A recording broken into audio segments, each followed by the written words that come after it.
Good morning, everybody. It is day number 8 of 22k per day till the end of lockdown, and some free driving test tips for helping those who are supervising learners. Okay, today's topic is pulling up on the left. On the test, the pupil may be pulled up 5 or 6 times at random. I'll give you some examples. They'll be pulled up to do an uphill start, a downhill start, angled start from behind a parked car, on a busy road in a random place like halfway down the hill on Andover Road in Newbury. They will pull you up if you're going to get an emergency stop to explain it.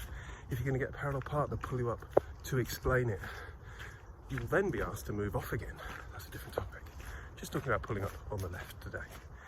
You must make sure you avoid driveways, parking near junctions, road markings that prevent you from parking, etc. Don't park next to a parked car when there's loads of space somewhere else.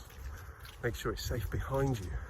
Don't signal left and park after a junction. Ooh, really bad. All of these things the examiner can simulate and make.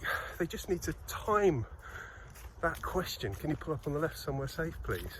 They're not holding a gun at you. They're just saying, could you find somewhere safe to pull up on the left, please? Just don't get flustered.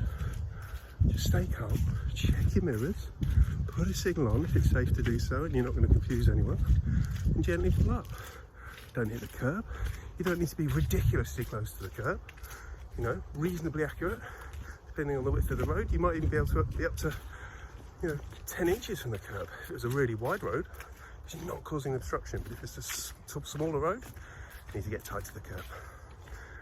Great, so that's it. Practice at home with the person supervising in charge, randomly pulling you up in different places. Don't let the learner be in charge, and that's it. Shout out my mate Joe, who's doing what I do this month for the whole of the year. His average is about 28 kilometers per day. On top of that, he's an adventure personal training instructor, so he does all sorts of exercises after that once he's finished his 22k or 28k, which is what he does most of the time. He's trying to raise a serious amount of money for charity, £365,000 in 365 days. Coronavirus is massively hampering that, so I'm just trying to help him get a few extra quid. And look at his page. He is a cancer fighter. He has cancer in his liver. It cannot be cured. He's on chemotherapy every day. That's what makes me able to get up and do what I'm doing now. So I can't let him beat me.